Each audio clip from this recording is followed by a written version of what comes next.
తాకట్లో ఉన్న మీ బంగారాన్ని విడిపించి ఆ రోజు ఆన్లైన్ రేటుకి కొంటాం. Sharma gold company. అస్మద్గురుభ్యో నమః. చాలా మంది అడుగుతుంటారు, భగవద్బంధువులారా, శత్రునాశనము సర్వతో భద్రత అని. దీనికి ఒక విచిత్రమైన పద్ధతి చెప్తాం. ఇది చాలామందికి కాదు, ఎందరో తెలియదు. మన రూపాయి బిళ్ళ మీద వెనక్కి తిప్పితే ఒక పక్కన రూపాయి ఉంటుంది, రెండో పక్కన 4 సింహాల బొమ్మ ఉంటుంది. అంటే 3 సింహాలే కనిపిస్తాయి. కింద చక్రం, ఎద్దు, గుర్రం, సరే కిందతో సత్యమయ జయతే అని ఉంటుంది. దీని అంతరార్థం ఎవ్వళ్ళకి తెలియదు. ఏమన్నా అంటే ఎక్కడో సారనాథ స్తూపంలో ఉందది శిల్పం, అది తీసుకున్నారు మన వాళ్ళు.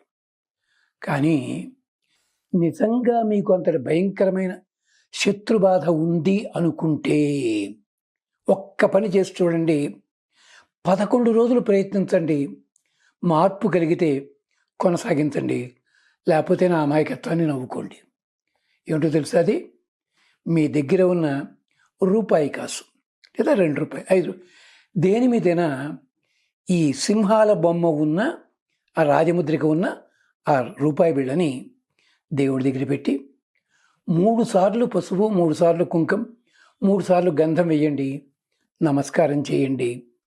తోచింది నైవేద్యం పెట్టండి.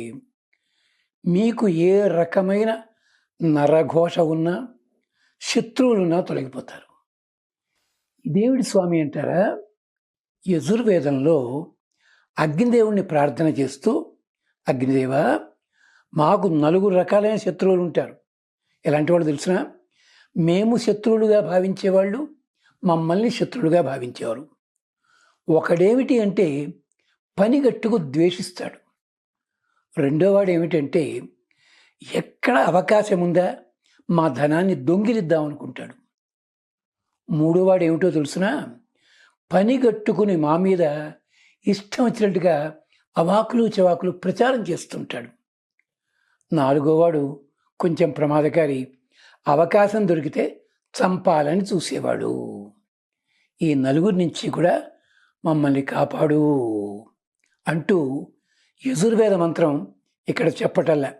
అంటే మంత్రాలు చదువుకోలేని వాళ్ళకి ఒక చక్కటి మార్గం చెప్పాం.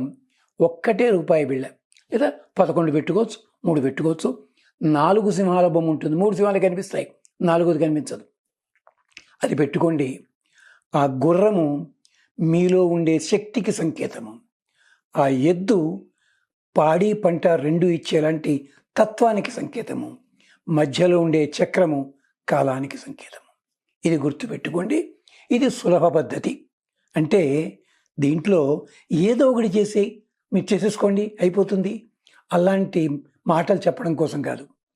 రకరకాల దశల వాళ్ళు ఉంటారు, అందుకని రకరకాలుగా ఉండే పద్ధతిలో చెప్తున్నాం. ఇది మొదటిది. రెండవది, మొదటిది గుర్తుంటుంది కదా, తేలికే, ఎవ్వళ్ళైనా చేసుకోవచ్చు. లేదండి మాకు శ్లోకం కావాలి, మంచిది. చక్కగా రాజ్య పరిపాలన చేసుకుంటూ నచ్చిన అమ్మాయిని పెళ్లి చేసుకుని సుఖంగా ఉన్న టైంలో ఒక్క బలహీనత వల్ల జూదమాడి రాజ్యాన్ని పోగొట్టుకున్నాడు, భార్యకి దూరం అయ్యాడు, చివరికి వంటవాడయ్యాడు, మరుగుజ్జువాడయ్యాడు, ఇంత అయ్యాడు, మళ్ళీ బయటపడ్డాడు. ఆ మహానుభావుడు నలచక్రవర్తి. ఆ నలచక్రవర్తి కథ లోపల దమయంతి ఉంది. అలాగే ఋతుపర్ణ మహారాజును ఉన్నాడు. ఇంతటికీ కారణమైనటువంటి మరుగుజ్జు కావడానికి ఒక పాము కర్కోటకుడు. మహాభారతంలో చెప్పారు. మీకు నరఘోష ఏమన్నా ఉన్నట్టయితే ఈ శ్లోకం చదువుకోండి.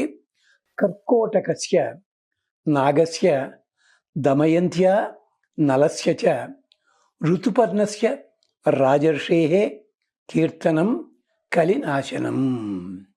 ఇది మనకి మహాభారతంలో అరణ్య పర్వంలో వస్తుంది. కర్కోటకస్య నాగస్య, నాగదేవత కర్కోటకుడు.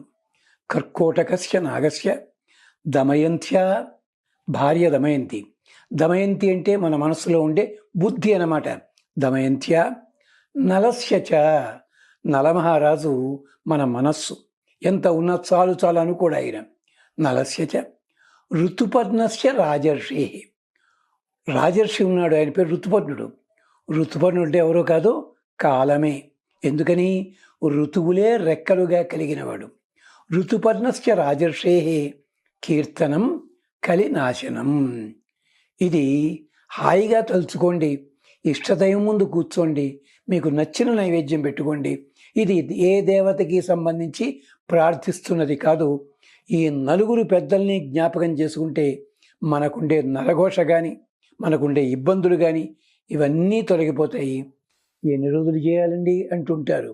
కాదు నాన్న, 45 రోజులు కనీసం చేయండి. కొన్నాళ్ళ పాటు చేసుకోండి అయ్యా, హాయిగా చేసుకోండి.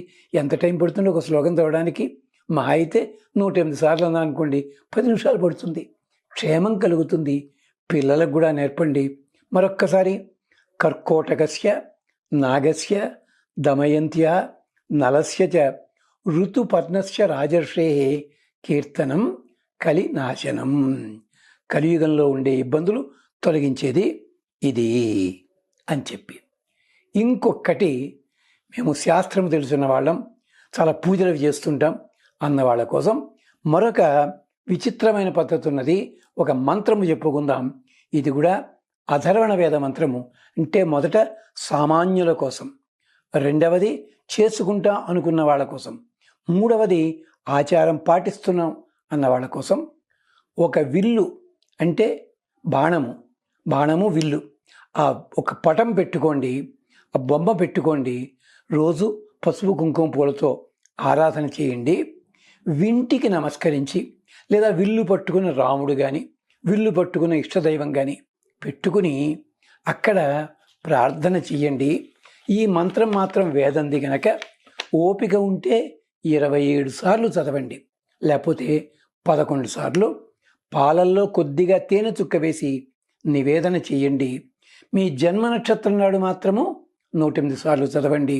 చదివి ప్రయోగం చూసుకోండి. ఏమిటిది? అవసృష్ట పరాపత శరవ్యే బ్రహ్మ సంసితే జయ అమిత్రాన్ ప్రపద్యస్వ జహి ఏషాం వరం వరం మామిషాం మోచి కశ్చన. అవసృష్ట పరాపత. ఓ బాణములారా, వెళ్ళండి వేగంగా. అంతేకాదు, శరవ్యే బ్రహ్మ సంసిదే, నేను ఈ మంత్రములతోటి ప్రార్థన చేస్తూ బ్రహ్మగారి యొక్క శక్తిని నీకు అందజేస్తూ ప్రయోగిస్తున్నాను. అంచేత వాడిగా ఉండి వేడిగా ఉండి ముందుకు పదండి. జయ అమిత్రాన్, నాకు మిత్రులు కాని వాళ్ళని జయించండి. చంపండి అంటలేదు, జయించండి. ప్రపద్యస్వ, వాళ్ళ నాకు లొంగదీసేలా చేసి పెట్టండి. జహి ఏషాం, ఎవడైనా నన్ను చంపడానికి వస్తే వాణ్ణి మాత్రం తొలగించండి. వరం వరం మామీషాం మోచి కశ్చన, మీరు శ్రేష్టమైన పద్ధతిలో వెళ్ళండి. నాకు ప్రమాదం తెచ్చిపెట్టేలాంటి ఎవళ్ళని కూడా వదిలిపెట్టవద్దు. మరొక్కసారి మంత్రం చెప్పుకుని ఇంకో దాంట్లోకి వెళదాం. ఏమిటది? అవసృష్ట పరాపత శరవ్యే బ్రహ్మ సంస్థితే జయ అమిత్రాన్ ప్రపద్యస్వ జహి ఏషాం వరం వరం మామీషాం మోచి కశ్చన. ఇది కాగితం మీద రాసుకోండి, మీ వ్యాలెట్లో పెట్టుకోండి, మీ క్యాష్ బాక్స్లో పెట్టుకోండి, ఆఫీసులో టేబుల్లో పెట్టుకోండి, చదువుకోండి. ఇది పద్ధతి. చదువుకుంటే మంచిది. ఇవన్నీ చేత కాదంటారా? పెట్టుకోండి, దండం పెట్టుకోండి. శత్రుబాధ తొలగుతుంది. ఇది ఎన్నాళ్ళు? కొన్నాళ్ళ పాటు చేయండి అయ్యా. ఎన్నిసార్లు చదవాలి ఇది? చదివితే 27 సార్లు కానీ, 18 కానీ, 11 కానీ. ఓపిక ఉంది. జన్మ నక్షత్రం నాడు 108 సార్లు చదువుకోండి. స్వస్తి.